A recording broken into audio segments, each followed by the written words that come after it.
Hola, ¿qué tal? ¿Cómo están? Buenas noches. Hola, Aileen, Rodrigo, ¿qué tal? ¿Cómo están? Espero que estén bien ustedes, sus familias también. Bueno, acá estamos. Eh, Presumo que sus compañeros se irán integrando conforme avancemos la sesión, ¿sí? Así es que vamos a ir avanzando. Hola, Aileen, ¿qué tal? Buenas noches, ¿sí? Vamos a ir avanzando la sesión de hoy día, ¿sí?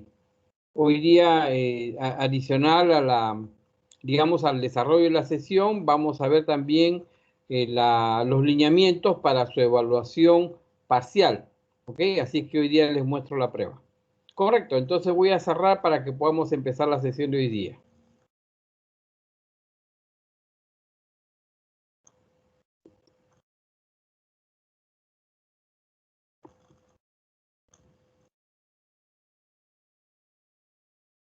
Un momentito que está abriendo el archivo.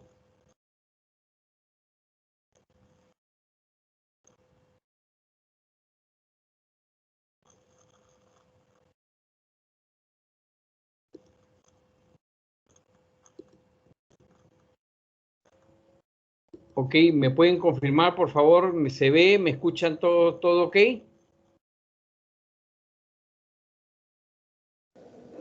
Sí, profesor, sí se ve, sí se escucha. Ah, bacán. Ok, ok, gracias, Fanny. Okidoki. Entonces, podemos iniciar ya, ¿sí? Vamos a seguir viendo algunos temas relacionados con las decisiones que tomamos en operaciones, ¿sí? Para lo cual vamos empezando justamente con una idea, ¿no? Para irnos adentrando en el tema o en los temas que vamos a desarrollar el día de hoy, ¿no? Y aquí la pregunta, un poco retórica que planteo es si será complicado el proceso de contratación de personal o de recursos humanos para el área de operaciones puntualmente, ¿no? ¿Ok? ¿Será complicado para el área de operaciones específicamente contratar personal? ¿Sí? ¿Creen ustedes algún requerimiento especial, algún perfil especial, alguna condición especial? ¿Qué opinan?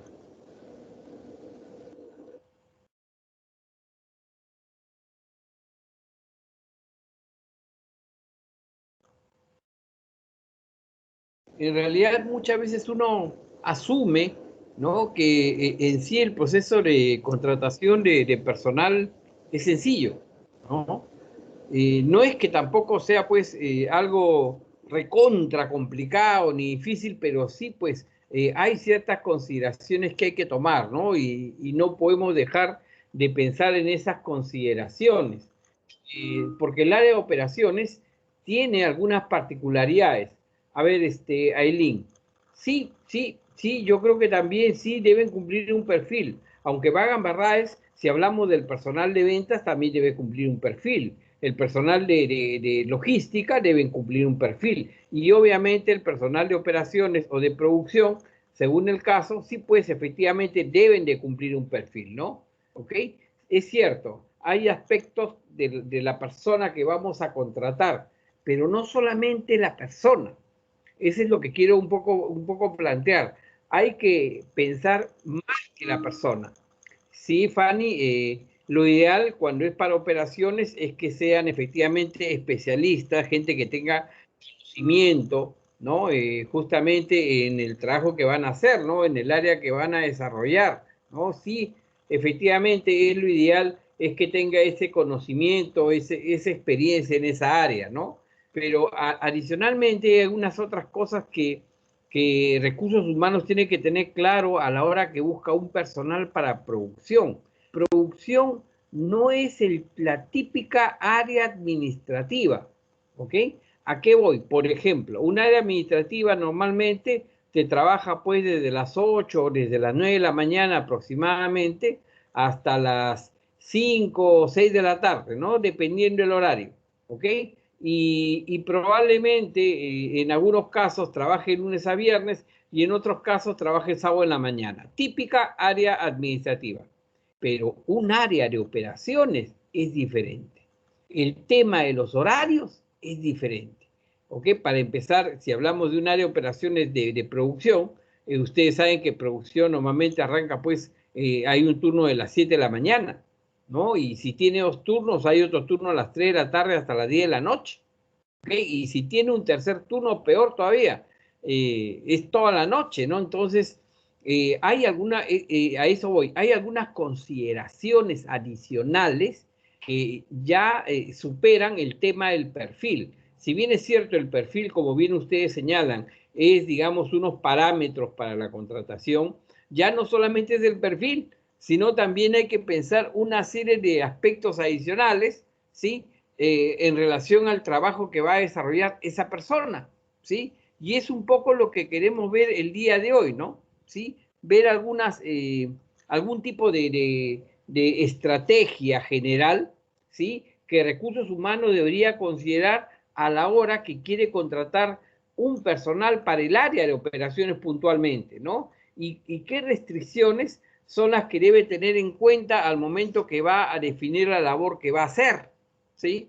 Para eso, jóvenes, el día de hoy vamos a desarrollar esta temática, vamos a hablar sobre esa estrategia, vamos a hablar de la planificación de la mano de obra, el diseño del trabajo en sí, qué consideraciones debe de tener, ¿no?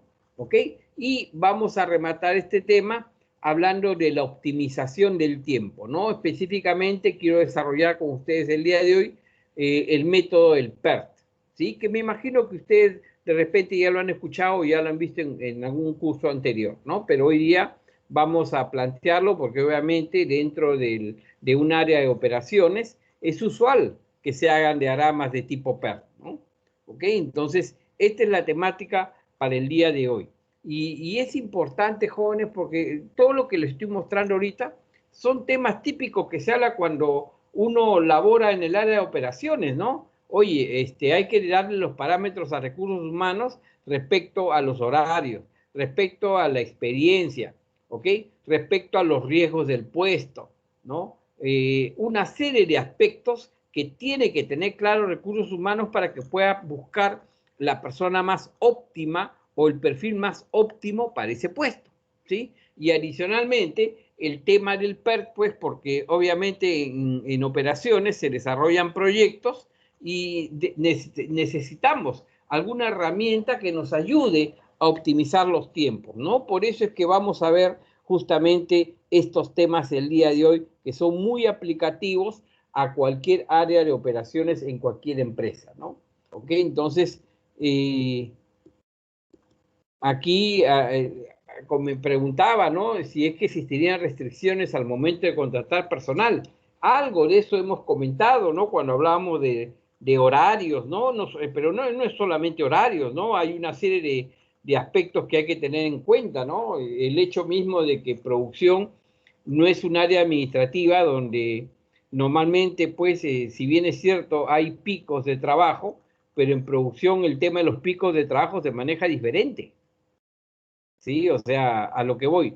El área administrativa se chambea de 8 a 5 si ese es horario. ¿Hay o no haya trabajo?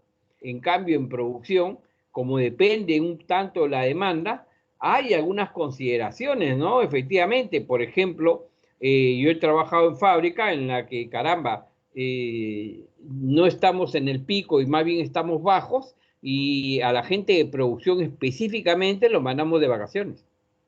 ¿Ok? O sea, mantenemos digamos, la relación laboral, pero es momento de enviarlo de vacaciones. Y más bien, si por ahí entran los pedidos, caramba, los hacemos regresar, la verdad es esa, ¿no? ¿Ok? Y regresan justamente para aprovechar esa generación de pedidos, ¿no? Entonces, a lo que voy, no es igual que un área administrativa. Eso es lo que quiero que internalicen.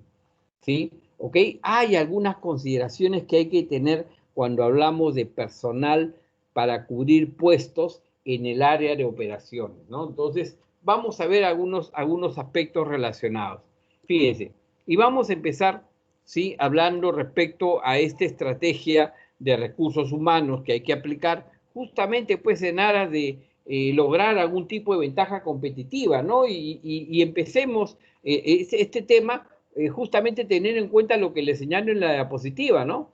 ¿Cuál es el objetivo de esta estrategia? La estrategia el objetivo de la estrategia de recursos humanos es justamente gestionar esa mano de obra, ¿sí? Diseñar los trabajos que van a ejecutar esas personas, ¿sí? De tal manera que la empresa realmente logre el objetivo trazado, ¿no? De forma eficaz y de forma eficiente, ¿ok?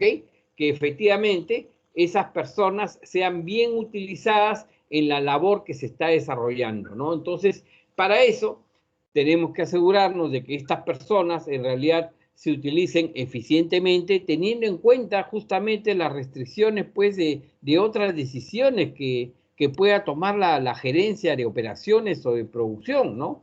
Y esas personas, pagan verdades, también tienen que tener una razonable calidad de vida, ¿no? No es, como les digo, no es lo mismo, inclusive los riesgos laborales de producción que los riesgos administrativos, ¿no? Entonces, esas personas deben tener, como les digo, una cierta calidad de vida en el trabajo, ¿no? En un ambiente donde ellos se sientan tranquilos, ¿no? Donde ellos también manifiesten su compromiso con la empresa, ¿no? ¿Sí? Y cuando hablamos de una razonable calidad de vida, ¿sí? No estamos hablando solamente de que va a recibir pues el sueldo equivalente o justo por la labor desarrollada, ¿no? Sino que también debe satisfacer las necesidades que tiene la persona.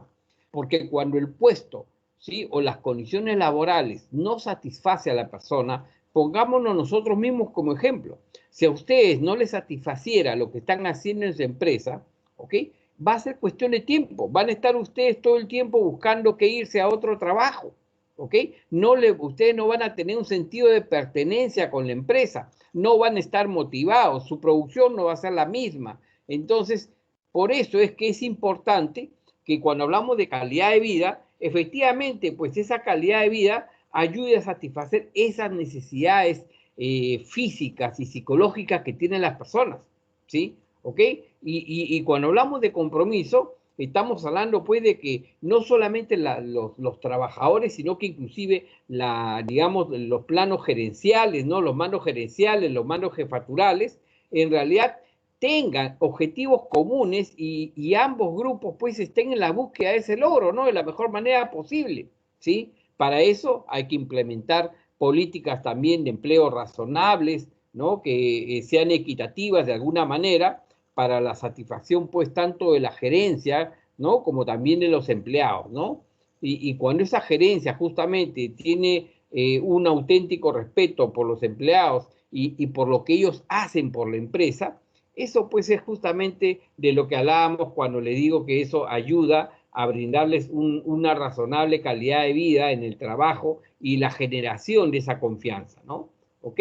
Pero, jóvenes, en realidad existen restricciones, esa es una realidad, existen restricciones en la estrategia de recursos humanos, ¿no? Y aquí justamente le poncho una figura, ¿ok?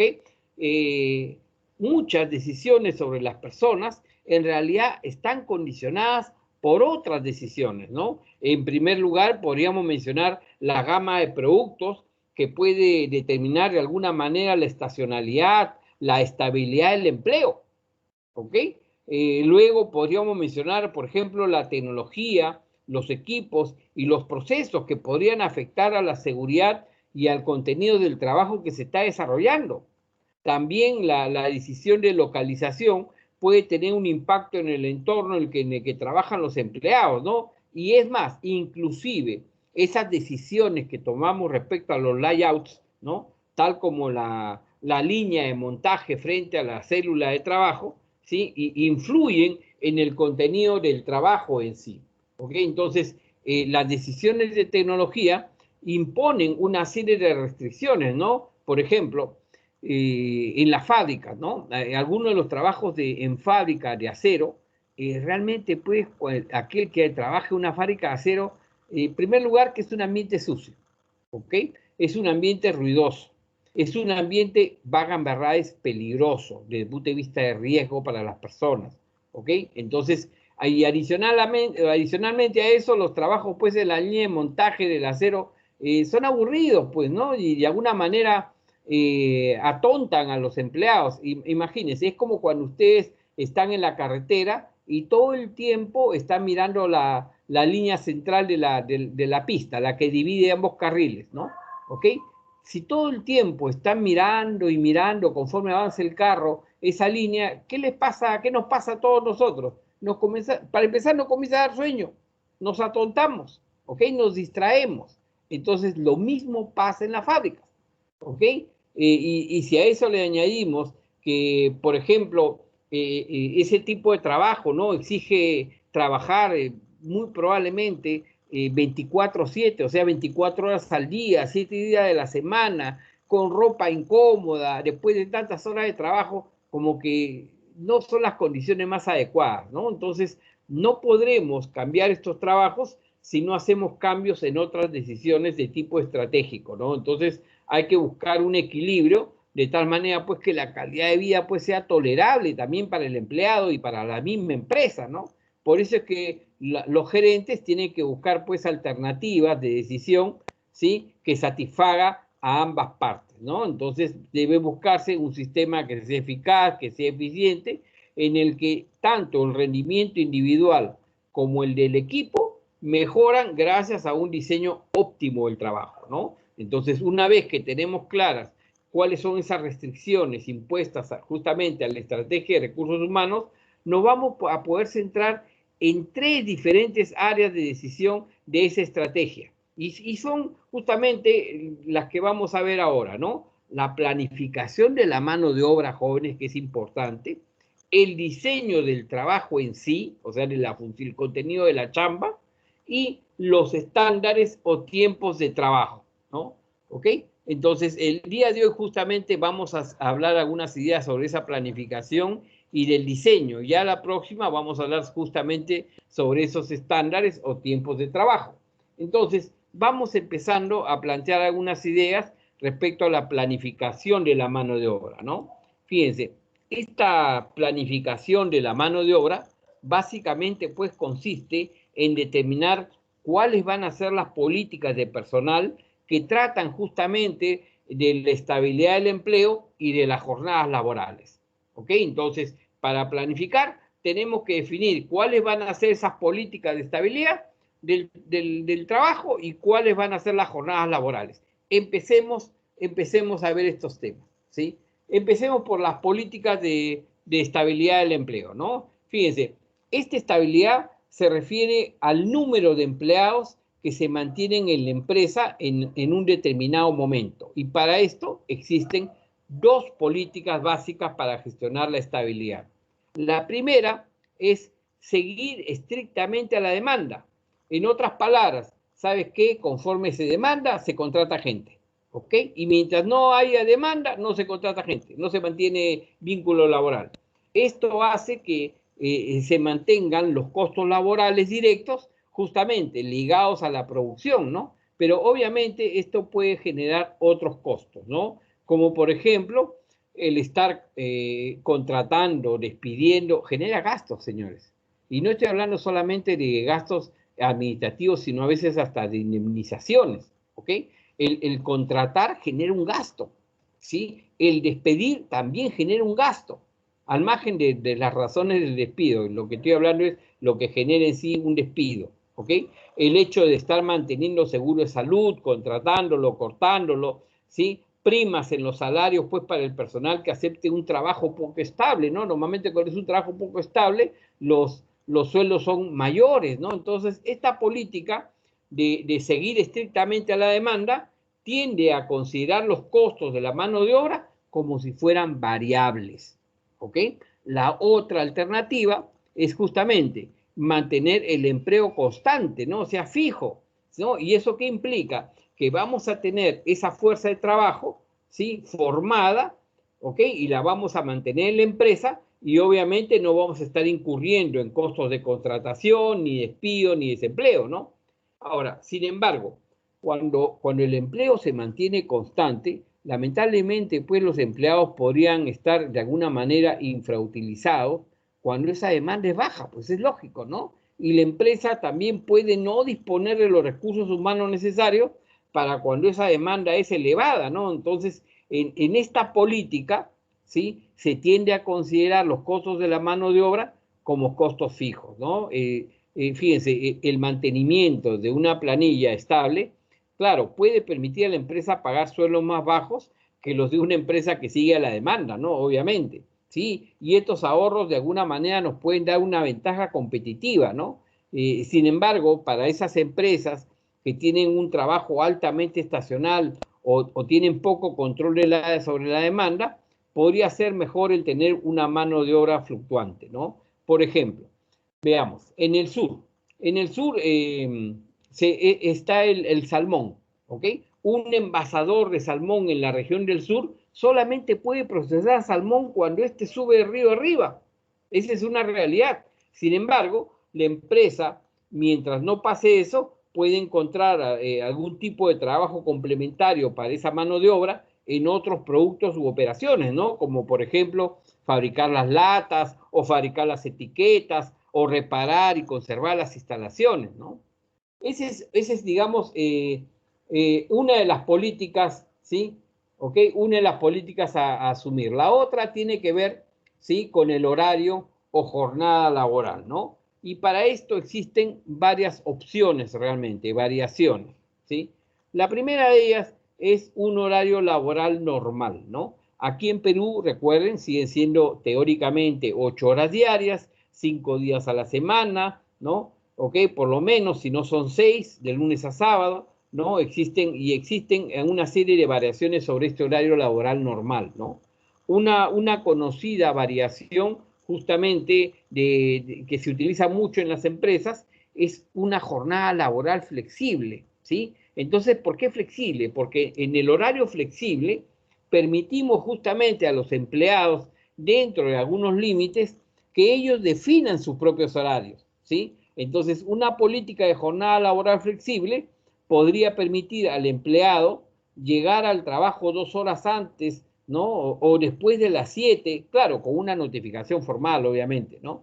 Ahora, esta política permite más autonomía e independencia al empleado, ¿no? Y justamente para algunas empresas el horario flexible es una especie de incentivo, valgan verdades, ¿no? Por ejemplo, para el que estudia, ¿no? Qué bacán sería que la empresa te permita, ¿sabes qué? En época de exámenes, salir 2 horas antes o llegar un poco tarde, ¿no? Y que te permita recuperar las horas. No que te descuente, ¿ok? No que te llame la atención, sino que te permita recuperar las horas de trabajo. Es excelente. ¿Es un incentivo? Por supuesto que sí. Entonces, muchas empresas justamente utilizan este tema del horario laboral flexible como un incentivo de bajo costo y que aumenta la satisfacción del trabajador, ¿no? Claro, tiene sus bemoles, sus problemas, claro que sí, porque un problema desde el punto de vista de operaciones podría ser que en realidad hay muchos trabajos de producción que requieren pues la planilla completa, ¿no? Y si no está en la planilla completa, no se consigue la eficiencia en el trabajo, ¿no? Por ejemplo, una máquina, imagínense, que requiere a 3 empleados, no puede funcionar si solamente hay 2, ¿no? O en otros casos es mucho más útil tener un mozo de restaurante que sirva comidas a la 1, que sirva comidas a la 1:30 de la tarde que a las 11:30 de la mañana, ¿no? De forma similar, algunas empresas ven pues que sus estrategias de procesos limitan lamentablemente sus opciones de planificación del horario laboral, ¿no? Por ejemplo, en las fábricas de papel jóvenes, digamos, hay que tener personal trabajando las 24 horas del día y solamente paran por cuestiones de mantenimiento y reparaciones en ese rubro, por ejemplo, ¿no? Otra opción que a veces se encuentra es la semana de trabajo flexible. Y esto, en pocas palabras, se refiere a que, ok, voy a trabajar pocos días de trabajo, pero con muchas horas, ¿no? Por ejemplo, 4 días de 10 horas, ¿no? O como en el caso de las plantas de montajes ligeros, que a veces tienen turnos de 12 horas, ¿ok? ¿Sí? Y los turnos de 12 horas normalmente lo que significa es trabajar 4 o 5 días a la semana, ¿no? Y estos turnos se suelen llamar semanas de trabajo comprimidas. Esos horarios son viables justamente cuando hay muchas funciones de operaciones, siempre pues que también se pueda acomodar en estos días a los proveedores y a los clientes, ¿no? ¿Ok? Por ejemplo, aquellas empresas pues que tienen procesos de arranque o tiempos de arranque elevados, ¿no? por ejemplo, una caldera, donde para alcanzar una temperatura elevada pasa bastante tiempo antes de que puedan iniciar las operaciones, ¿no? Entonces, obviamente, encuentran esas jornadas laborables de mayor duración como particularmente necesarias para ese sector, ¿ok? Y esta semana que les digo, esta semana de trabajo comprimida que les menciono, digamos, son bastante comunes en los servicios de reparaciones, pues, de las empresas de servicio público, ¿no? Agua, gas, electricidad, ¿no? Donde el esfuerzo físico en general no es mucho, ¿sí? Pero tienen que estar cubiertos las 24 horas, ¿no? ¿Ok? Otra opción es justamente tener días más cortos en lugar de días más largos, bacán, ¿no? ¿Esto qué significa? Es tener empleados en la práctica a tiempo parcial, ¿no? Y esta opción es conveniente justamente en las industrias de servicios, donde se necesitan más empleados justamente para los horarios punta, ¿no? Por ejemplo, los bancos, los restaurantes, contratan muchas veces personal a tiempo parcial. También muchas empresas disminuyen los costos laborales, reduciendo justamente las retribuciones extras al personal a tiempo parcial, ¿no? ¿Ok? Entonces, son aspectos que hay que tomar en cuenta, señores, el tema del horario, ¿no? Veamos algunos aspectos relacionados con el diseño del trabajo, ¿sí? Fíjense, el diseño de trabajo básicamente lo que determina es las tareas, la chamba, ¿sí? Que va a implicar lo que va a hacer esa persona en su puesto, ¿no? Entonces, ¿cuáles son los componentes del diseño del trabajo? Y es un poco los temas que vamos a desarrollar a continuación. La especialización, ¿ok? El enriquecimiento de trabajo, la diversificación, ¿no? Uy, es aburrido si no es de otra manera, ¿no? Los componentes psicológicos que también inciden en el ambiente laboral, equipos, ¿sí? Autodirigidos, ¿no? Vamos a ver que es un tema de evolución, ¿ok? Sistemas de motivación e incentivos que también debe haber para los trabajadores, ¿no? Aspectos ergonómicos, metodología de trabajo, ¿no? Y los puestos de trabajo visuales, ¿no? Entonces, justamente en base a esto vamos a desarrollar esta parte de la especialización del trabajo. Entonces hablemos algunos aspectos de la especialización, ¿no? Fíjate, en realidad este tema de la especialización es un tema que hablamos pues desde el siglo XVIII, ¿no? Ahí digamos, el gran gurú de este tema de la especialización de trabajo es un señor llamado Adam Smith, ¿ok? Que en el tema de la especialización, pues, como les digo, es el máster de todos los másteres, ¿no? Porque él es el que concibió este tema, en realidad, hace 2 siglos, ¿sí? Él sugirió que la división de trabajo, que también se conoce como la especialización de la mano de obra o especialización de trabajo, iba a contribuir los costos de la mano de obra, ¿sí? Justamente de los operarios que tienen múltiples habilidades, ¿no? Y esto se consigue a través de diferentes maneras. La primera de ellas es desarrollando las habilidades, ¿no? Un aprendizaje más rápido por parte de los empleados, justamente a consecuencia de estarles repitiendo todo el tiempo lo mismo, ¿no? Respecto a la tarea que tienen que hacer, ¿no? También por menor pérdida de tiempo, justamente porque el empleado no tiene que estar cambiando de funciones, de tareas, ni tiene que estar cambiando de herramientas, ¿no? Entonces, al no tener que hacer cambios, ahorra esos tiempos, ¿sí? Justamente para poder seguir produciendo, ¿no?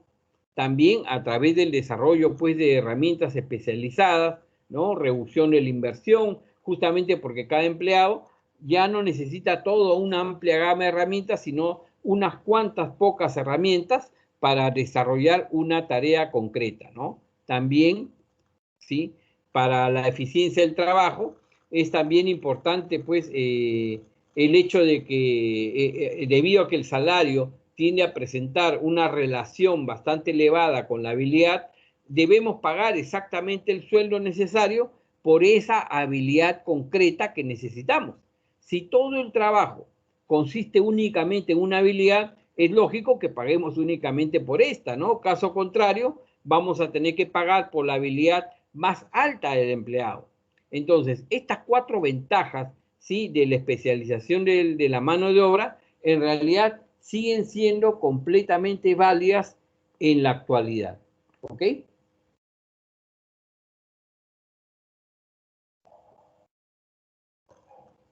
Vamos a hablar sobre la diversificación del trabajo. Fíjense, a ver, en los últimos años, en realidad ha habido un esfuerzo especial justamente para mejorar la calidad de vida en el trabajo, en general, ¿ah? En todas las empresas, ¿sí? Pasando de un trabajo especializado a un diseño del trabajo también más variado, ¿no? Justamente lo que se dice aquí es que el trabajo debe ser mejor, ¿no? Y el empleado también debe disfrutar de una mayor calidad de vida en el trabajo, ¿no? Y esta flexibilidad se va a traducir en beneficios tanto para el empleado como para la empresa, ¿ok? Ahora, ¿y cómo se puede hacer que esos trabajos en realidad sean más interesantes, más importantes, ¿sí? Bueno, lo podemos enfocar en realidad de diferentes maneras, ¿no? El primer enfoque es la ampliación del trabajo, ¿sí? ¿Y cómo se produce? Se produce cuando a un trabajo le damos más tareas que requieren habilidades similares a las que ya existen en la persona, ¿ok?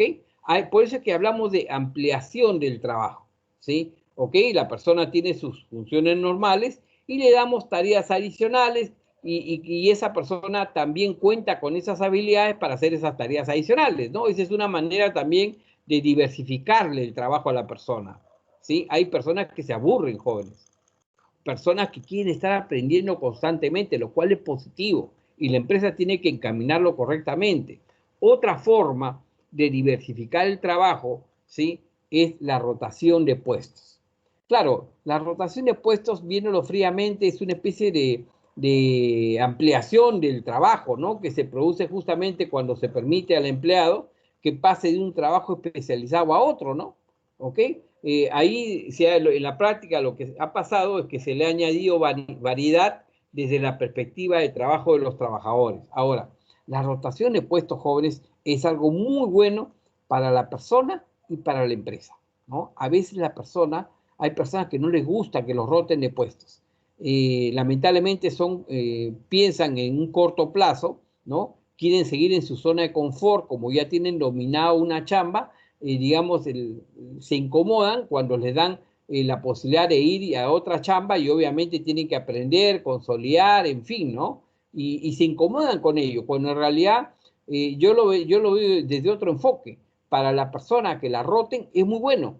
Claro, a menos que sea por castigo, ¿no? Porque no rindas. Pero si te rotan porque rindes y te dan la oportunidad de que aprendas nuevos trabajos, ¿sí? Eso en la práctica para mí significa un empleado polifuncional, ¿ok? Y que debería ganar más que el resto, porque me va a permitir utilizarlo mejor que a otra persona que solamente sabe hacer una chamba, ¿sí? Entonces la rotación de puestos en realidad es algo muy bueno, ¿no? En la medida que sea justamente como una especie de premio, entre comillas, a un buen desempeño, ¿no?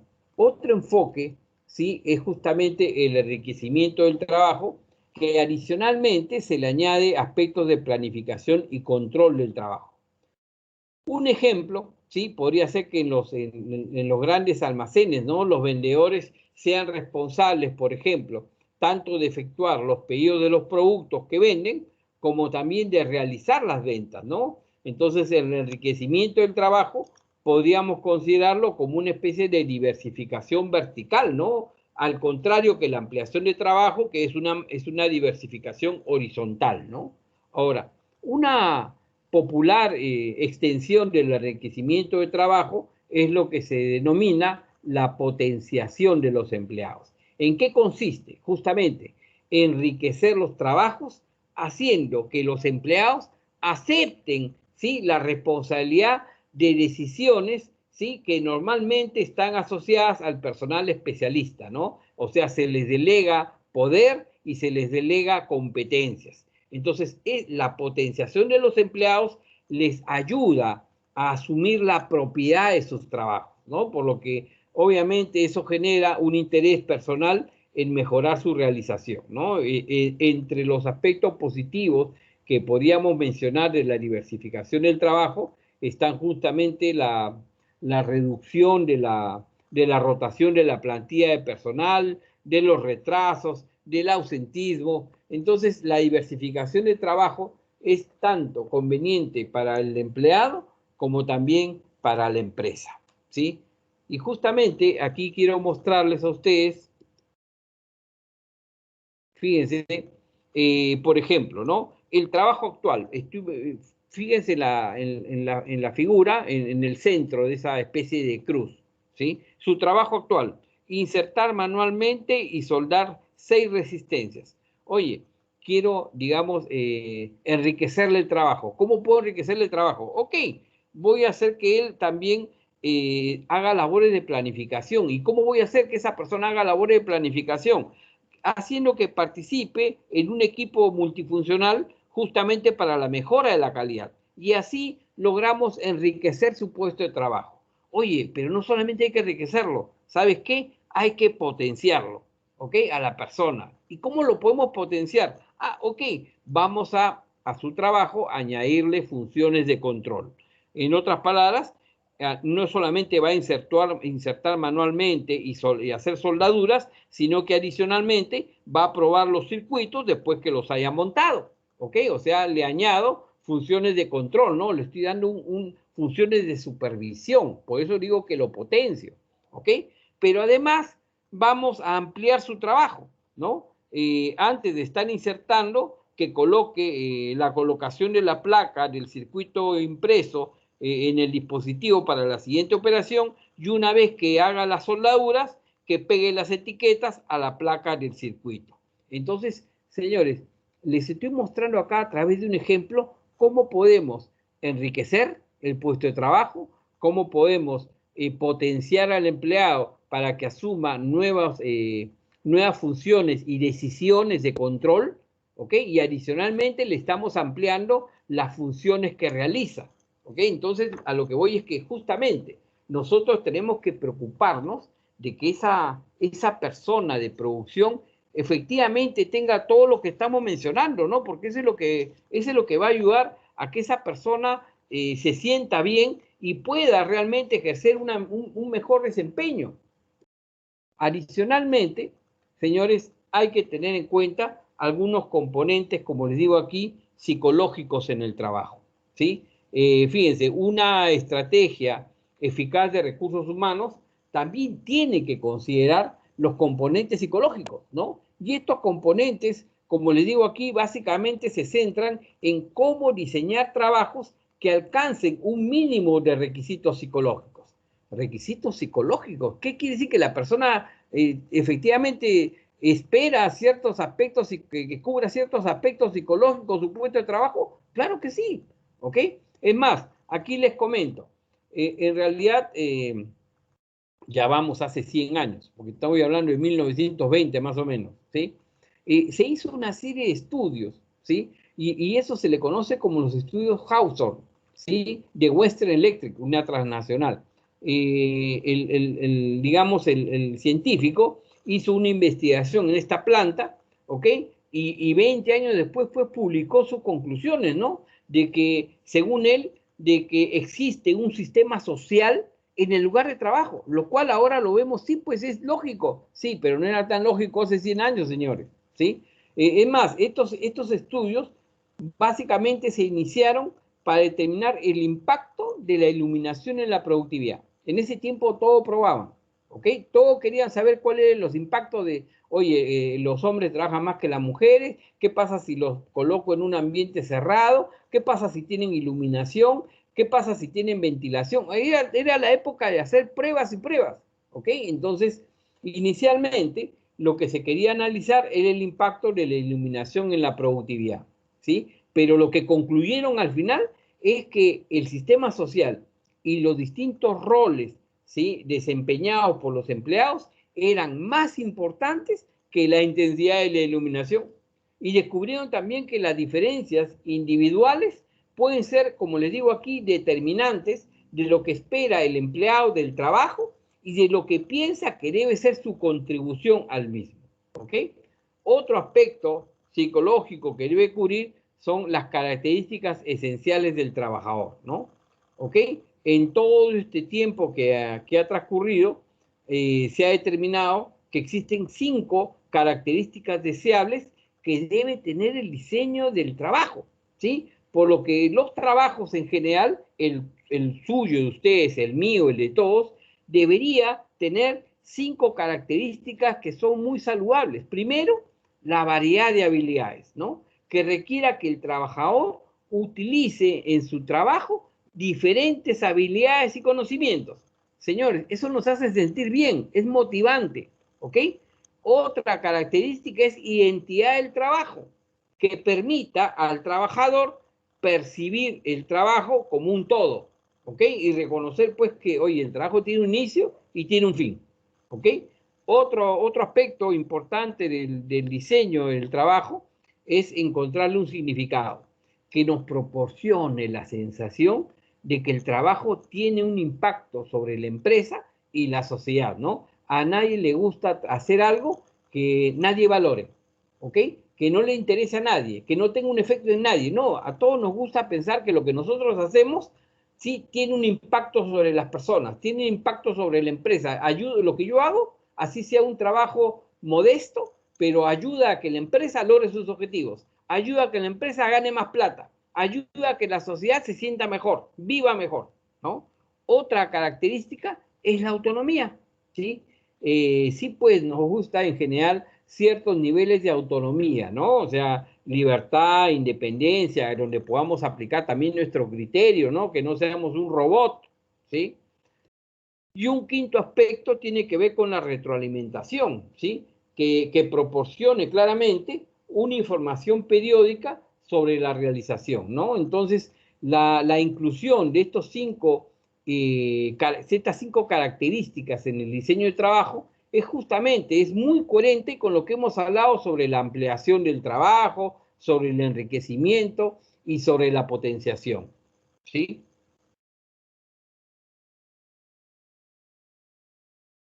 Y aquí quiero mostrarles, perdón, los equipos autodirigidos, antes de mostrarles. Los equipos autodirigidos.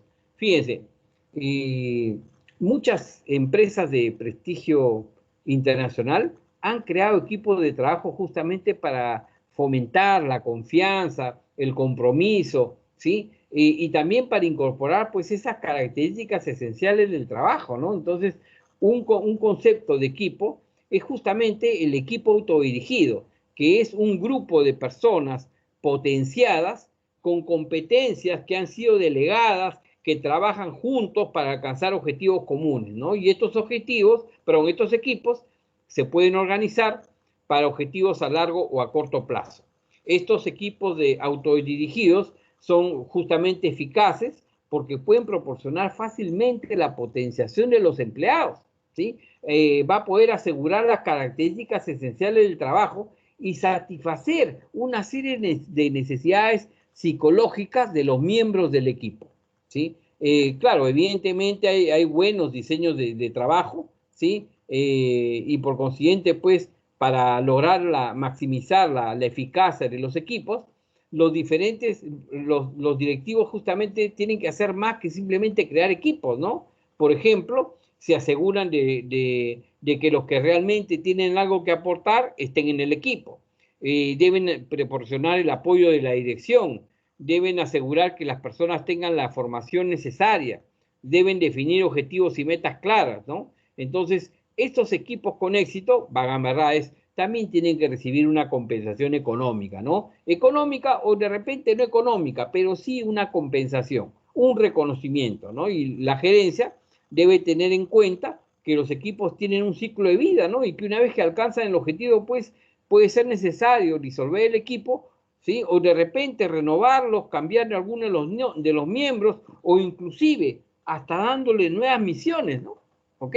Entonces los equipos autodirigidos es una buena opción, ¿no? Es más, si queremos ver los equipos autodirigidos, es una especie de evolución en el tiempo, porque fíjense, si nosotros queremos diversificar el trabajo, tenemos que primero pasar por la especialización, luego hacer ampliaciones de los puestos de trabajo, luego hacer enriquecimiento de esos puestos de trabajo, potenciarlos y finalmente, ¿sí? Viene ya a conformarse esos equipos autodirigidos, ¿no? Y eso implica que va a aumentar la confianza en la contribución del empleado y también aumento de la responsabilidad. Y todo eso, señores, sumado al tema, ¿sí? De compensaciones, ¿sí? Por eso es que otro aspecto importante en el tema del diseño del trabajo tiene que ver con la motivación y los sistemas de incentivos, señores, ¿no? Efectivamente, ¿no? El tema de motivación y los incentivos, pues, es importante para cualquiera de nosotros, ¿no? A algunos le puede gustar trabajar, pero básicamente todos trabajamos por la contraprestación económica que vamos a recibir. A pesar que nos pueda gustar lo que estamos haciendo, a pesar que nos sintamos muy bien en lo que estemos haciendo, ¿sí? Esa motivación es importante sentirla, percibirla, pero también es importante el aspecto económico, ¿no? Entonces, fíjense, justamente el análisis sobre esos componentes psicológicos que hemos mencionado nos permite comprender los diferentes factores que contribuyen a la satisfacción y a la motivación del trabajo. Entonces, además de estos factores psicológicos, como hemos comentado, existen factores monetarios, ¿no? Y el dinero justamente normalmente pues sirve como un gran motivador, tanto psicológico como financiero, ¿no? Ahora, esas recompensas monetarias se pueden realizar pues en primas, en participaciones en los beneficios, reparto de ganancias, sistemas de incentivos. Entonces vamos a comentar a qué se refiere cada una de ellas, por lo menos para que tengamos la idea. Fíjense, ¿sí? Las primas normalmente se dan en dinero o en opciones, por ejemplo, en las grandes empresas, las primas en vez de dar en efectivo se dan en acciones, opciones sobre acciones, ¿sí? Y muchas veces se utiliza justamente con el personal ejecutivo es una forma de recompensar a la gerencia, ¿no? A través de primas o de bonos especiales, gratificaciones puntuales, ¿no? Otra forma es a través de los sistemas de participación en beneficios, que básicamente pues consiste en repartir una parte de los beneficios de la empresa entre todos los empleados, ¿ok? Es una forma de incentivar, definitivamente. Una variación digamos, de la participación de beneficios es justamente el reparto de ganancias que recompensa a los empleados por las mejoras logradas en el rendimiento de la empresa, ¿no? Ya un poquito más específico. Y por último, tenemos los sistemas de incentivos, que básicamente están basados en la productividad individual o de grupo, ¿no? Y estos sistemas suelen requerir que el empleado o el equipo obtengan una producción igual o superior a un determinado estándar, ¿no? Que la empresa ha definido, ¿no? Entonces ese estándar se puede basar en un estándar de tiempo por tarea, ¿no? O en el número de piezas fabricadas, ¿no? Y una u otra, de hecho, que aseguran al empleado, pues, un sueldo base mínimo, ¿no? ¿Ok? También tenemos los sistemas de pago basados en el conocimiento o basados en las habilidades, ¿no?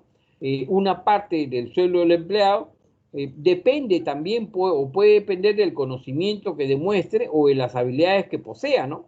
¿Sí? Y estos sistemas de pago basados en el conocimiento justamente han sido diseñados para recompensar a los empleados por la ampliación de su campo de trabajo. Es más, ustedes deben haber visto haber sabido de casos donde dicen, oye, yo quiero sacar mi título porque la empresa, cuando yo le demuestre que he sacado mi título, me va a dar un aumento. ¿Ok? ¿Por qué? Porque así es la política de la empresa, así lo ha definido. Justamente, es un sistema de pago basado en el conocimiento. ¿Ok? Sí, es lógico, ¿no? Entonces, varios de estos sistemas de pago tienen hasta 3 dimensiones, ¿no? Habilidades horizontales, que reflejan la variedad de tareas que el empleado puede desempeñar, o habilidades verticales, ¿no? Que reflejan el tema de planificación y control del trabajo, ¿no? Y el alcance de esas habilidades, ¿no? Que refleja justamente la calidad y la productividad, ¿sí? Entonces, digamos que hasta acá, jóvenes, he querido avanzar en este tema de diseño del trabajo. Todavía tenemos el tema de de tiempos y estándares que lo vamos a desarrollar en la próxima sesión. Ahora más bien quiero ver con ustedes otro tema, que es la optimización de los tiempos, ¿ok? Y para esto, ¿sí? Para esto vamos a hablar sobre el PERT. Jóvenes, ¿qué idea tienen del PERT? ¿Alguno que me pueda comentar? ¿Qué idea tiene del PERT?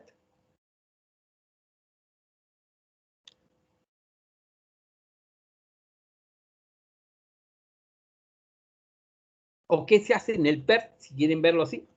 ¿Alguno se acuerda?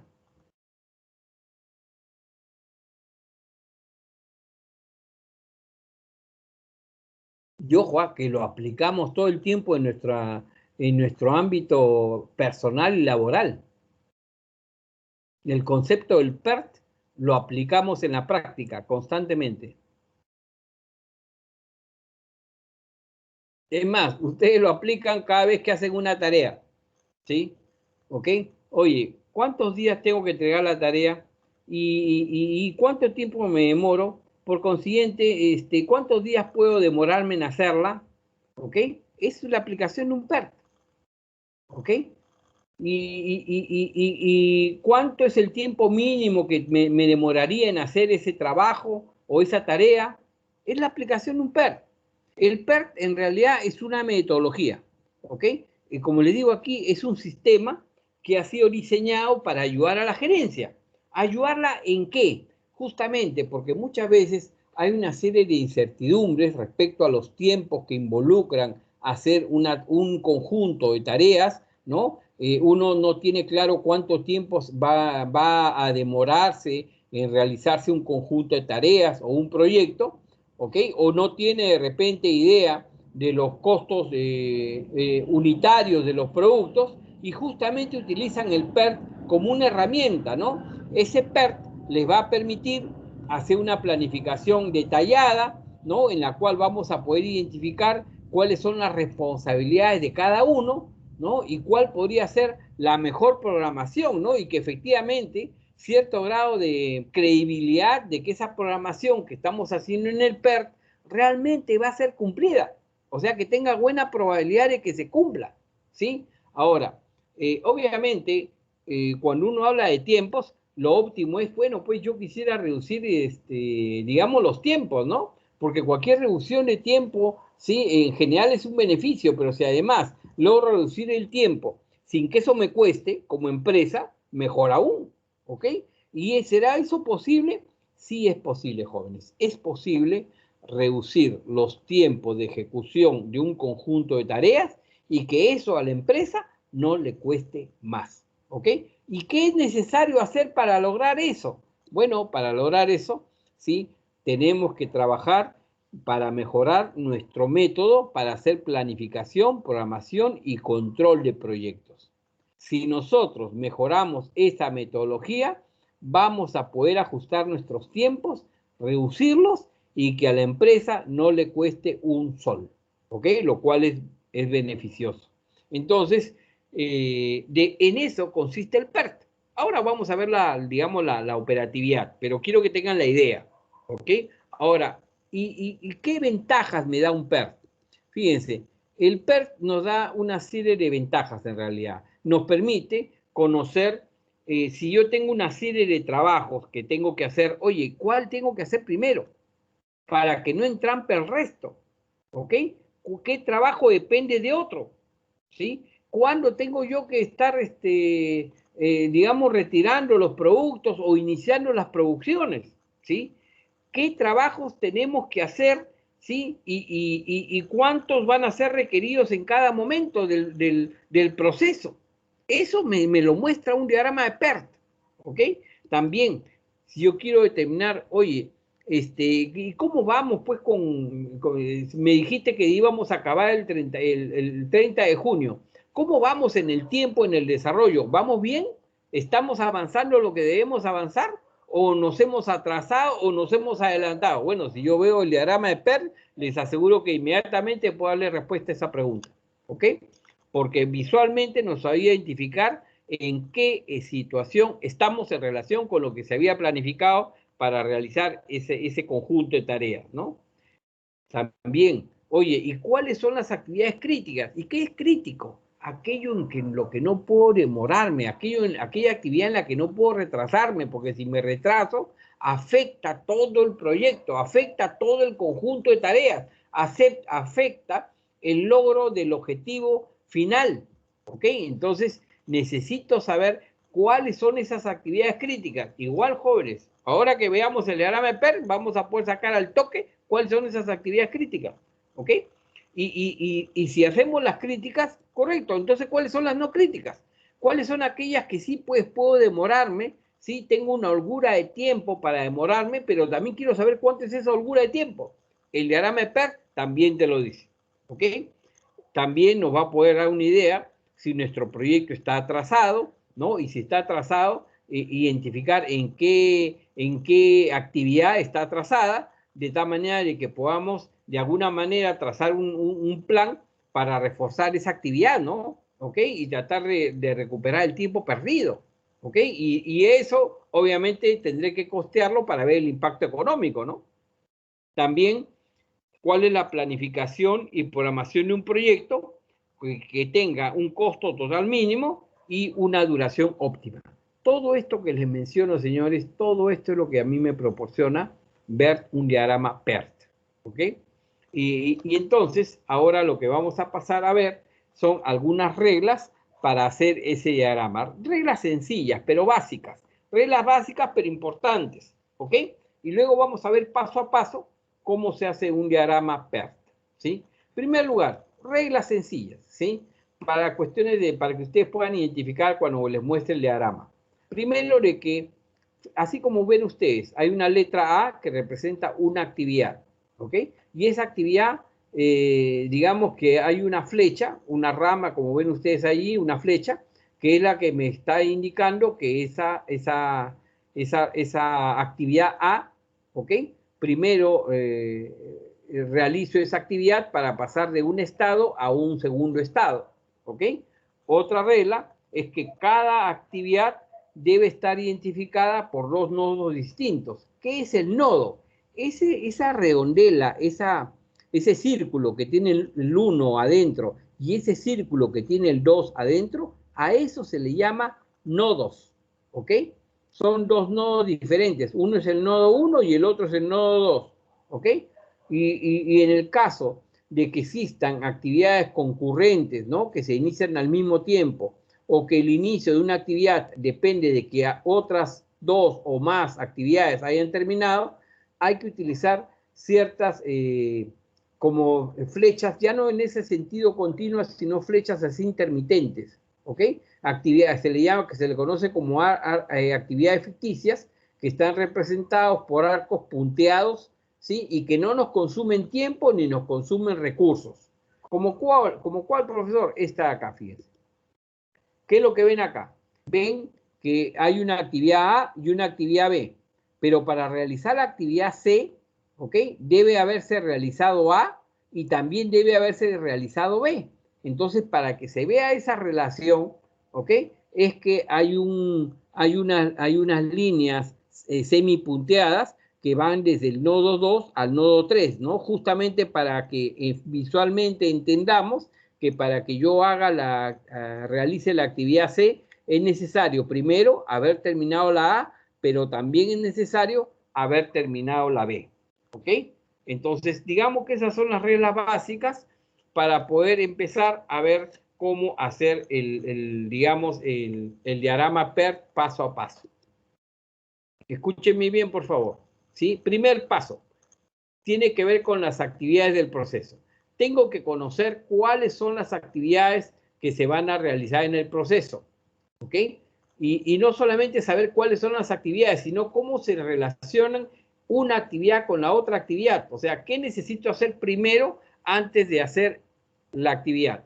Por ejemplo, ¿no? Tengo que salir a mi trabajo. Sí, pues, pero para irte a tu trabajo, primero tienes que ducharte, ¿sí? Y luego que te duchas, tienes que planchar tu ropa y ponerte tu ropa. Si no, no puedes irte al trabajo. A eso me refiero. Si tenemos un proceso, ¿cuáles son las actividades que incluyen en ese proceso?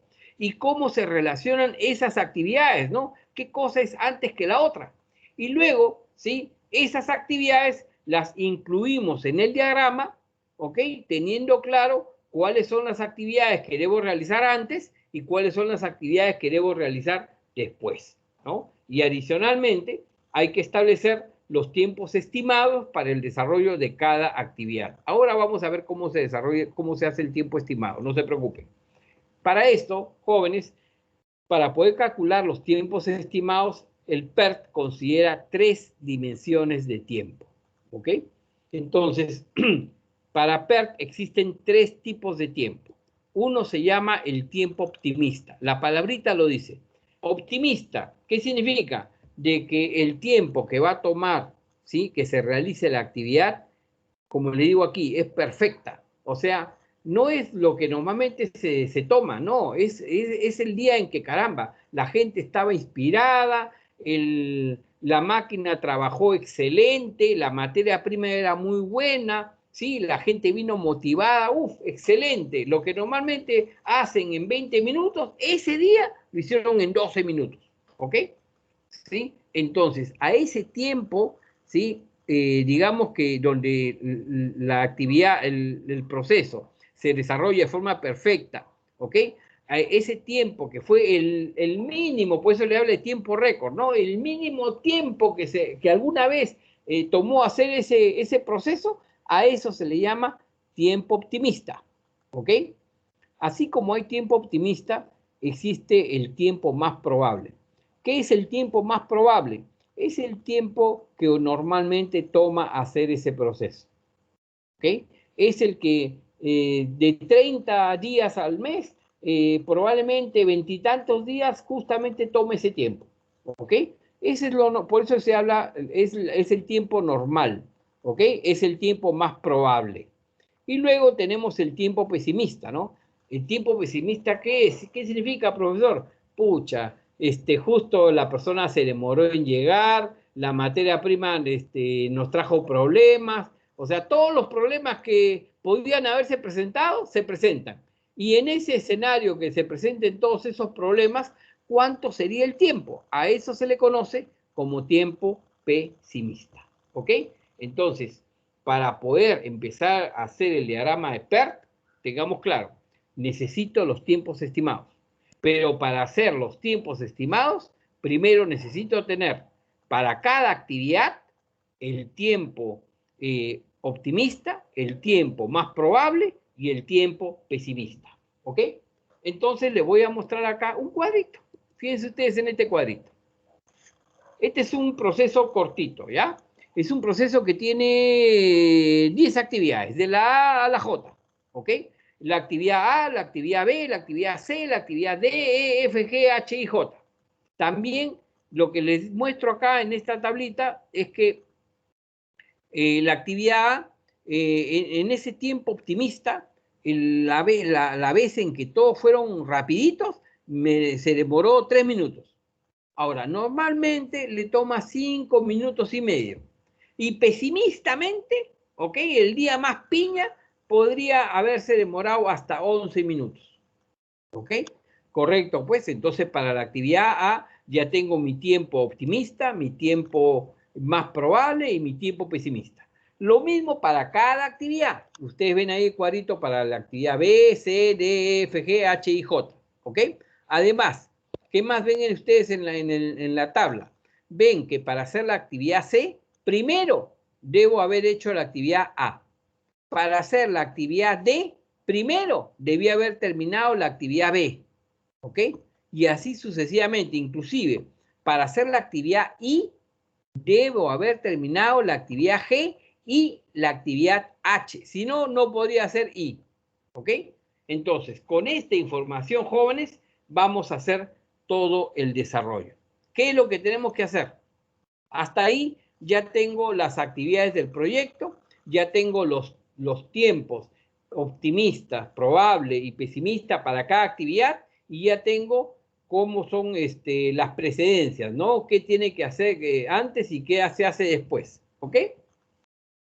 Paso 1. Ahora, paso 2. ¿Cuál es mi paso 2? Tengo que calcular el tiempo estimado, ahora sí, y la varianza, ¿ok? Claro, la pregunta, ¿y cómo calculo ahora el tiempo estimado? Miren cómo se calcula, es una fórmula. En realidad es una fórmula. El tiempo estimado es el tiempo, por ejemplo, el tiempo estimado de la actividad A, ¿qué sería?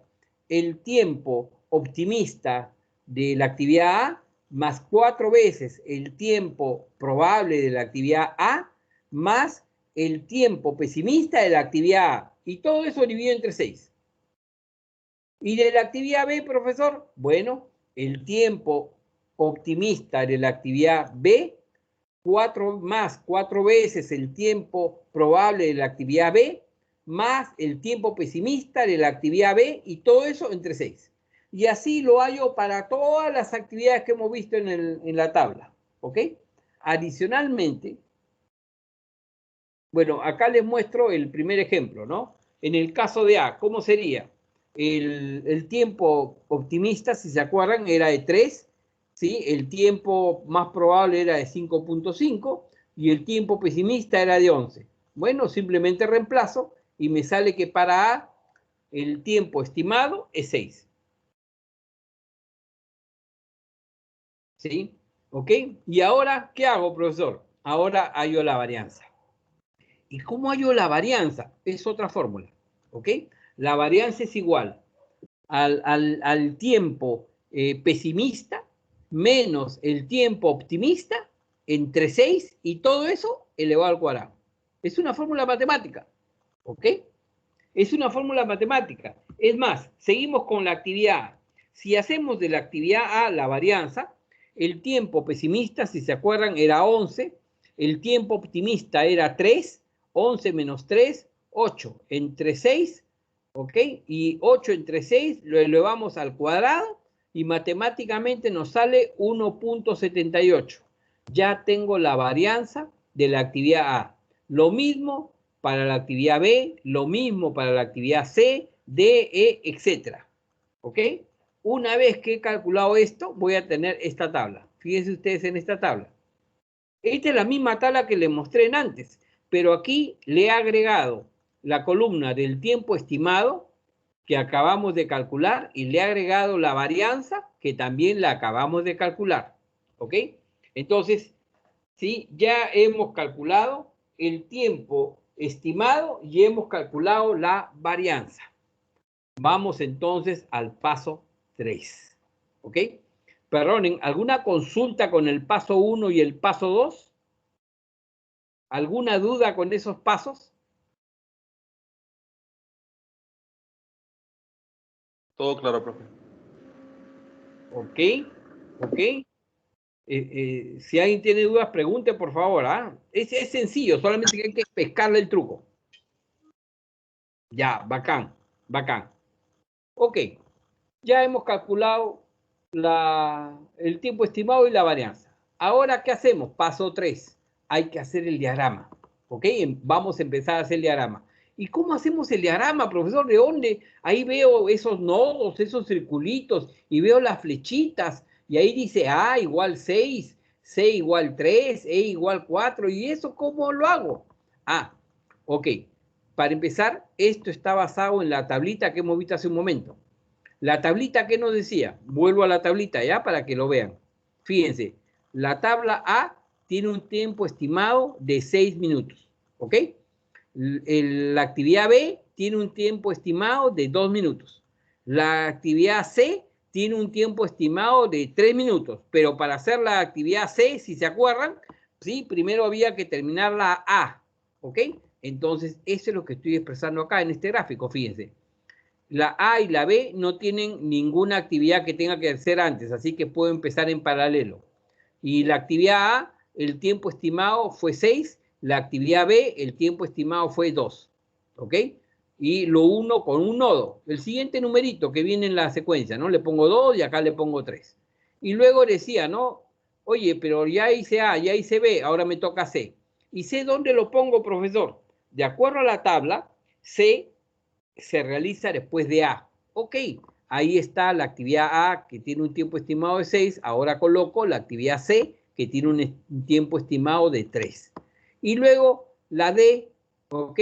Venía la D. ¿Y qué decía la D? La D, su actividad precedente era la actividad B, ¿ok? Entonces, luego del nodo 3, coloco la actividad D, el tiempo estimado es 3, y luego coloco el siguiente nodo que es el 5, ¿no? Y así comienzo a armar la actividad E, la actividad F, la actividad G, la actividad H, la I y la J.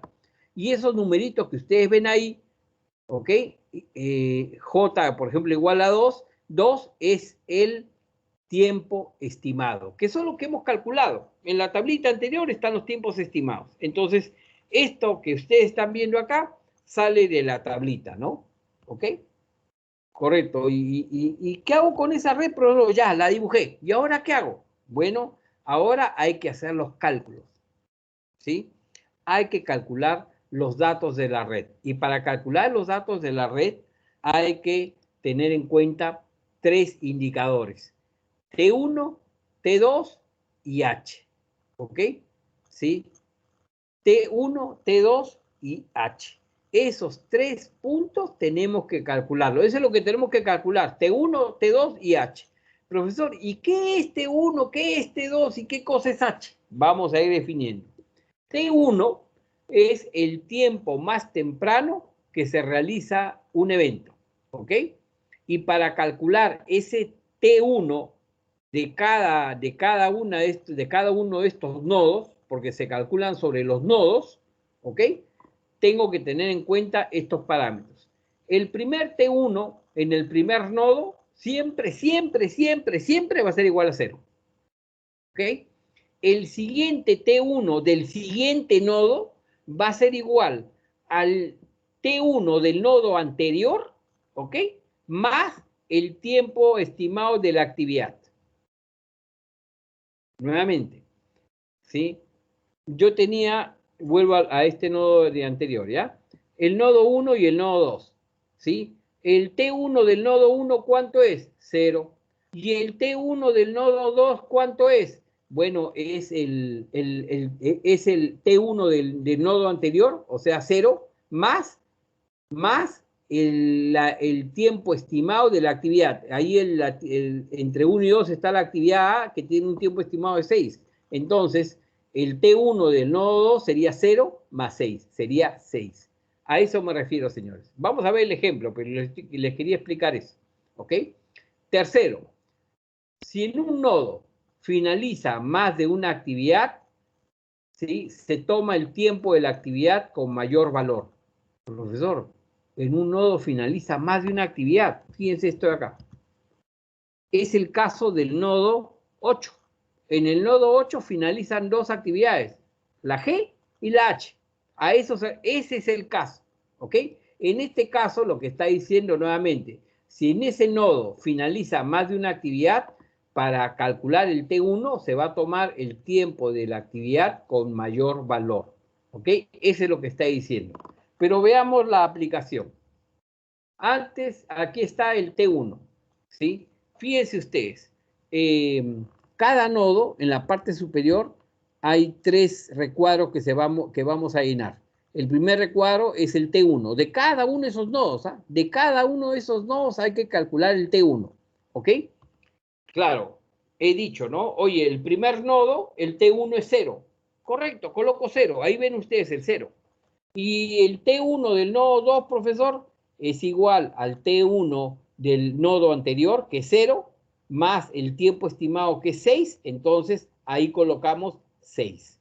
Y del nodo 4, profesor, el del nodo 4, el T1 viene a ser el T1 del nodo anterior, que era 6, más ese tiempo, que es 3.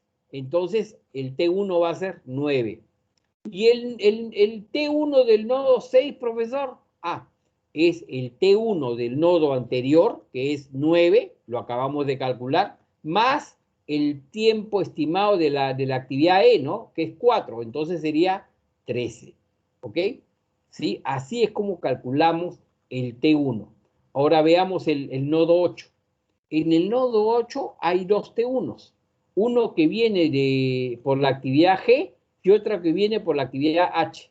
Fíjense, calculamos primero el T1, el que viene con la actividad G.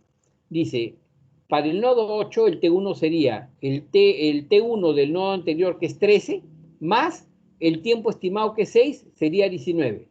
En el caso de la actividad H, sería el nodo anterior, que es 8, más 4, 12. Oye, el primero salía 19 y este es 12. ¿Cuál de los dos tomo? Ahí es donde se aplica la regla, el mayor valor, 19. Por eso es que el T1 del nodo 8, arriba dice 19. Y así vamos calculando hasta el último nodo. ¿Ok? ¿Sí? Jóvenes, por favor, ¿entendieron cómo calcular el T1?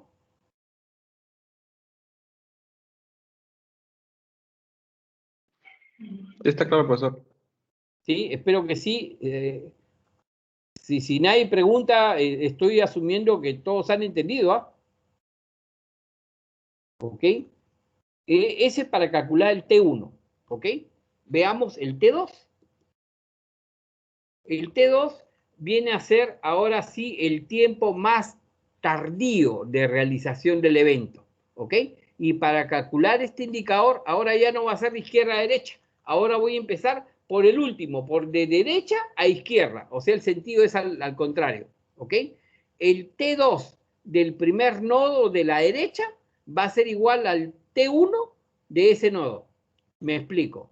Si el 9 era el último nodo, el T2 va a ser igual al T1 de 9. ¿Ok? Segundo, el T2 digamos, del nodo N va a ser igual a T2 del nodo N menos 1, o sea, del anterior, de derecha a izquierda. ¿Ok? Ahora ya no es más, ahora es menos la duración de la actividad, el tiempo estimado de la actividad que se inicia.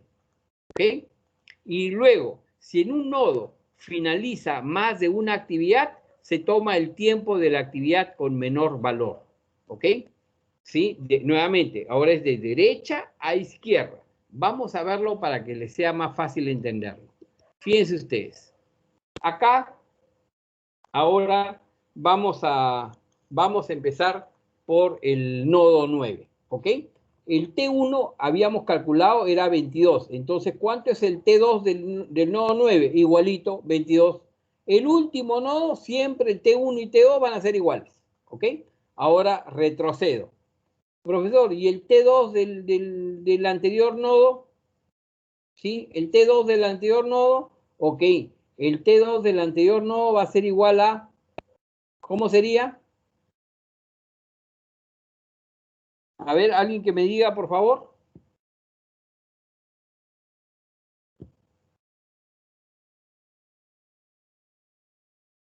Sería el T2 que acabo de calcular, 22, menos ese tiempo estimado, menos 2, sería igual a 20. Entonces, ahora el nodo, ¿sí? En la parte superior tiene el 20.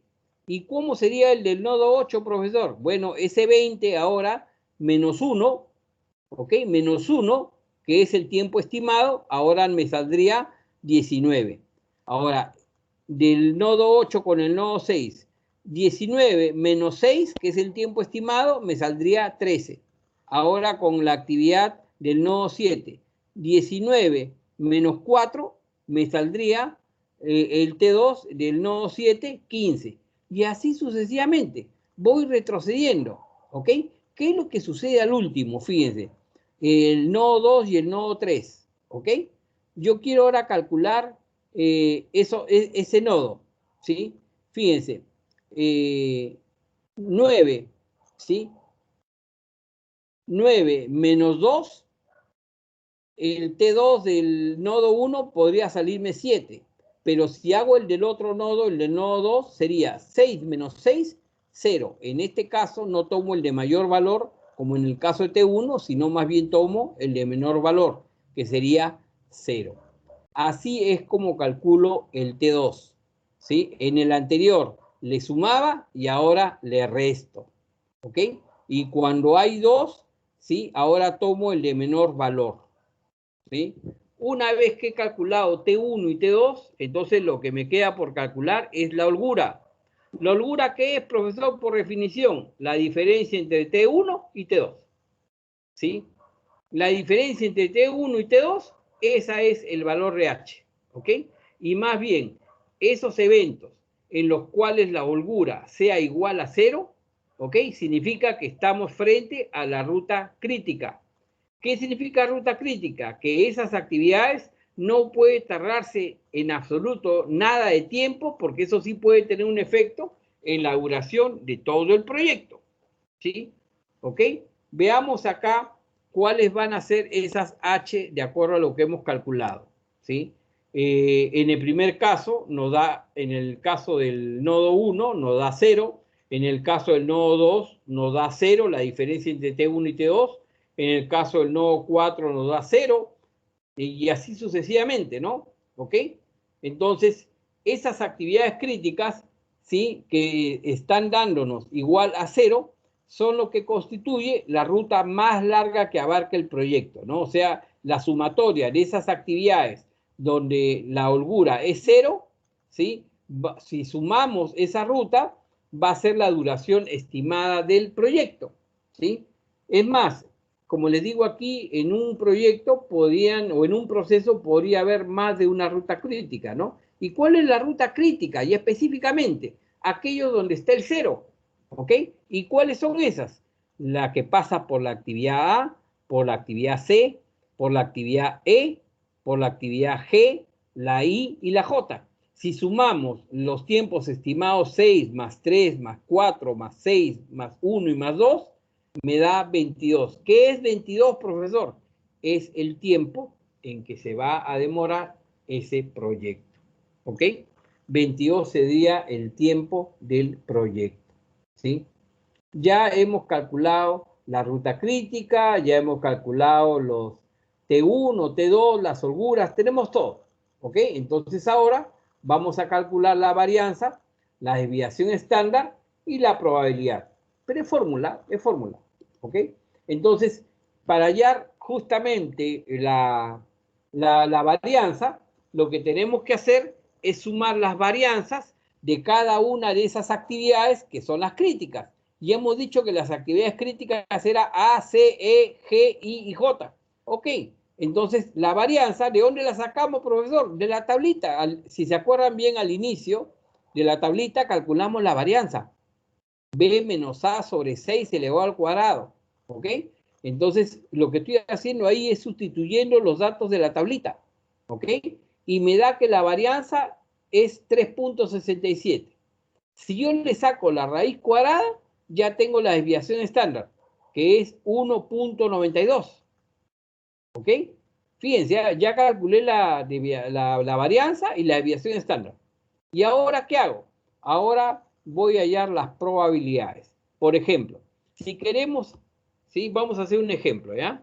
Esta es la desviación estándar y la varianza y la desviación estándar.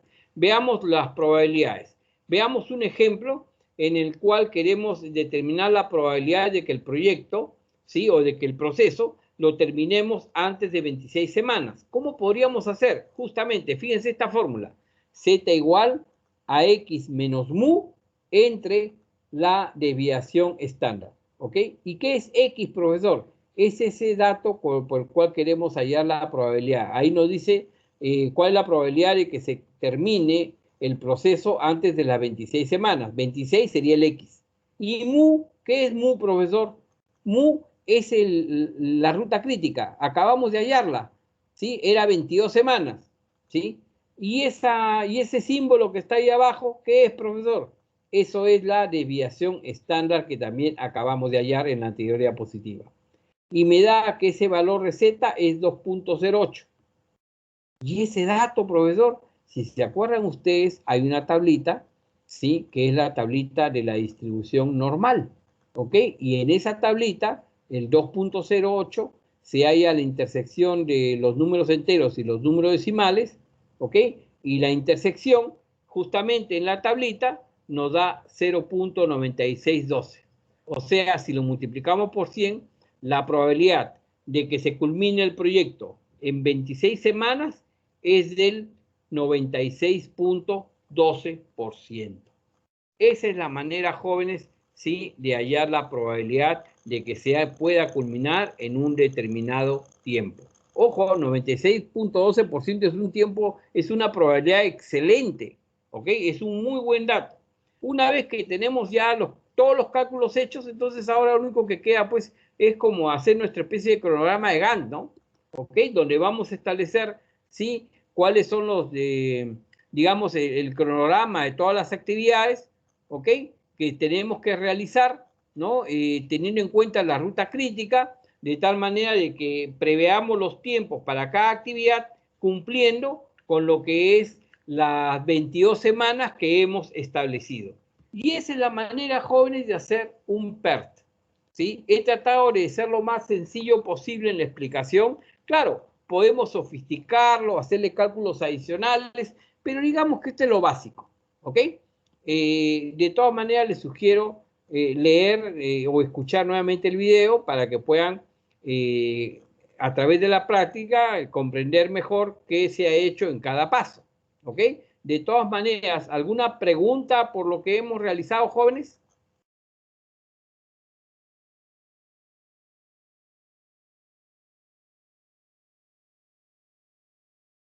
Quedó bastante claro, profe. Queda nomás practicar un poco. Sí, de hecho es mentir decir, ya bacán, ya lo aprendí todo, ya sé cómo hacerlo. No, hay que volverlo a revisar, ¿sí? Darle alguna pregunta.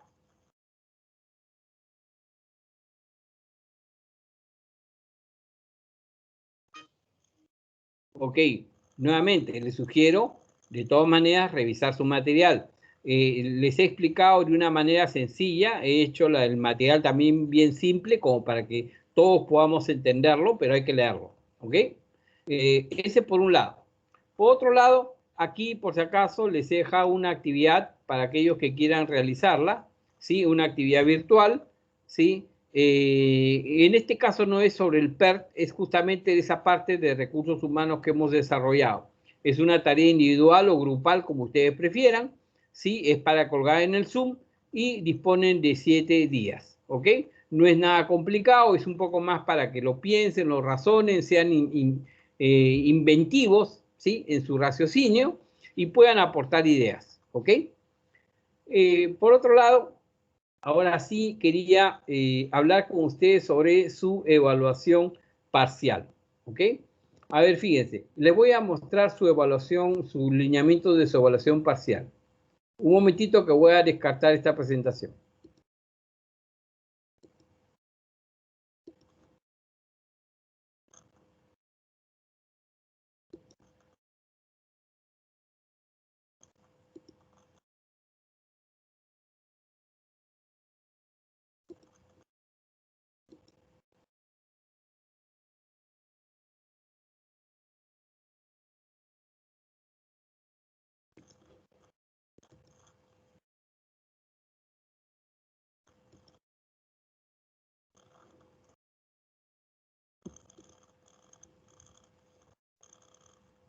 Aquí está, este es el Zoom. Ustedes también van a encontrar estas 3 carpetas: lineamientos de evaluación parcial, la rúbrica y la carpeta de evaluación para que cuelguen en el Zoom sus evaluaciones, ¿sí?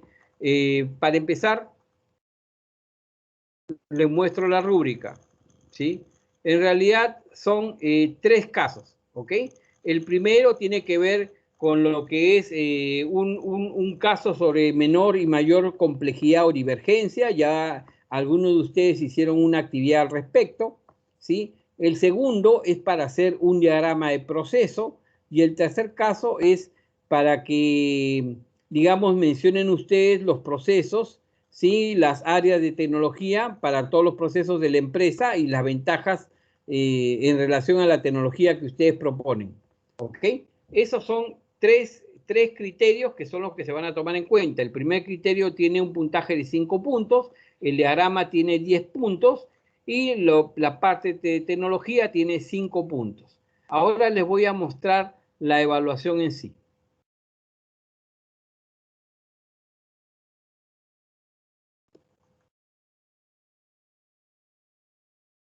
Entro a alineamientos y aquí está.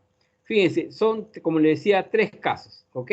En el primer caso, lo que les pido es que ustedes completen este cuadro, ¿ok? Determinen los subprocesos y definir el subproceso actual, como se realiza actualmente, determinen qué sería la menor complejidad y menor divergencia de este subproceso o de cada una de esas actividades, y luego también la mayor complejidad y mayor divergencia de cada una de esas actividades. Y eso completen este cuadro como tal. En el segundo caso está la explicación del proceso, y lo que les pido, este es todo el proceso para hacer, si no me equivoco, para producir el café. Lo que ustedes les estoy pidiendo es que utilicen esta simbología para que realicen su diagrama de proceso, ¿ok? Y al costado de cada símbolo en el diagrama coloquen la acción que representa, ¿no? O sea, qué cosa significa ese recuadro, ese símbolo que está. Y para el caso 3, básicamente, lo que le estoy pidiendo es, tenemos la intención de elaborar un proyecto de negocio para abrir un negocio dedicado a la producción y comercialización de mermelada de tomate, ¿sí? Entonces, lo que le estoy pidiendo es señalar en qué procesos podría estar presente la tecnología, qué áreas de tecnología podrían, digamos, trabajarse y cuáles serían las ventajas que obtendríamos en cada caso. Les hago recordar que en su material están las 9 áreas de tecnología en las que se podría trabajar en cualquier empresa que tenga un área de operaciones o de producción. Entonces, vean esas áreas de tecnología que ven ustedes en su material y aplíquenlas a este caso de una empresa que fabrica y comercializa mermelada de tomate. ¿Ok? ¿Sí? El trabajo es individual o grupal, como ustedes prefieran, 3 alumnos como máximo, ¿sí? No pueden ser 4, no se va a aceptar ninguna evaluación con un número mayor. Me lo presentan en Word, por favor. Coloquen su carátula, ¿sí? Donde figuren claramente el nombre de la persona o de todos los integrantes del grupo. Cada uno de los miembros del grupo debe colgar la evaluación en el Zoom. Jóvenes, no es como en las actividades o tareas, ¿sí? Donde solamente uno lo cuelga. No, todos los integrantes del grupo cuelgan su evaluación, ¿ok? Y por último, esta evaluación debe ser colgada como máximo el próximo jueves 10, ¿sí? ¿Ok? El próximo jueves 10 hasta las 8:30 de la noche, ¿sí? Jóvenes, ¿alguna pregunta sobre los casos? No puedo ver su chat, por favor. Si alguien tiene una pregunta, debe abrir su micrófono. Todo claro, profe. ¿Sí? Ok. Profesor, ¿nos podría dar un ejemplo del caso 2, por ejemplo? Como que un ejemplo. A ver, Mejor dicho, aquí está el proceso, ¿sí? Le dice, por ejemplo, en la plantación, la empresa siembra la semilla y realiza las actividades propias de la siembra, ¿ok? ¿Qué símbolo utilizarían para colocar que la empresa siembra las semillas? ¿Qué actividad? ¿O qué símbolo, perdón, de todos los que ustedes están viendo acá? Ajá. El Ya, rectángulo, ¿no? Porque es una actividad. profesor, me refiero al caso 3. Ah, ya. Sí. Ok. Ya, en el caso 3, por eso le decía, ustedes deben leer las áreas, por ejemplo, me acuerdo que habíamos hecho las máquinas numéricas, ¿ok? La de control numérico, ¿ok? Donde estaba la perforadora, taladro, por ejemplo, ¿no? Habían tecnología de control, tecnología visual. En la producción y comercialización de mermelada de tomate, sitúense en ese caso, ¿ok? En ese tipo de negocio, ¿qué área tecnológica? ¿Sí? Revisen ustedes las 9 áreas de tecnología que estén en su material y vean para este tipo de negocio en qué punto podrían utilizar tecnología y cuáles serían las ventajas si utilizaran esa tecnología. Eso es lo que les estoy preguntando.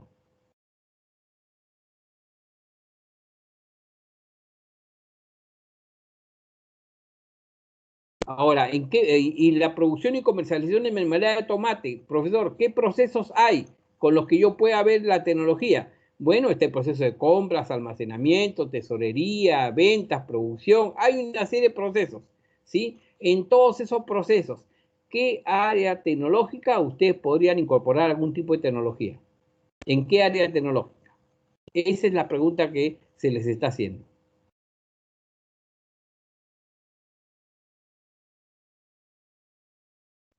Todo conforme, profe.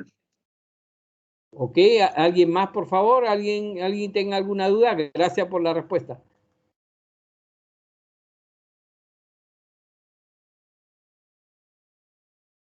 Ok, correcto. Entonces salgo de aquí y... Ok, entonces, jóvenes, espero que cuelguen en el Zoom, por favor, su evaluación. Tienen una semana de plazo, tiempo más que suficiente para que puedan revisar todo el material, ¿sí? Y hacerlo bien. Y una recomendación final. Tienen todo el tiempo como para que lo puedan trabajar tranquilamente y lo puedan hacer bien y solos, ¿sí? Por favor, no quisiera encontrar dos evaluaciones idénticas porque obviamente que van a obtener ambos grupos la misma nota desaprobatoria. Así que háganlo con calma, pero háganlo cada grupo que ustedes formen, ¿ok? Correcto. Entonces, si no hay más, ahora sí los dejo, jóvenes, hasta la próxima semana, ¿ok? Nos estamos viendo entonces y gracias por su atención. Nos vemos. Hasta luego. Buenas noches. Gracias, profe. Buenas noches. Gracias a ustedes. Buenas Hasta luego. noches. Hasta luego. Hasta luego. Buenas noches, Catherine. Buenas noches, Sandra. Nos vemos.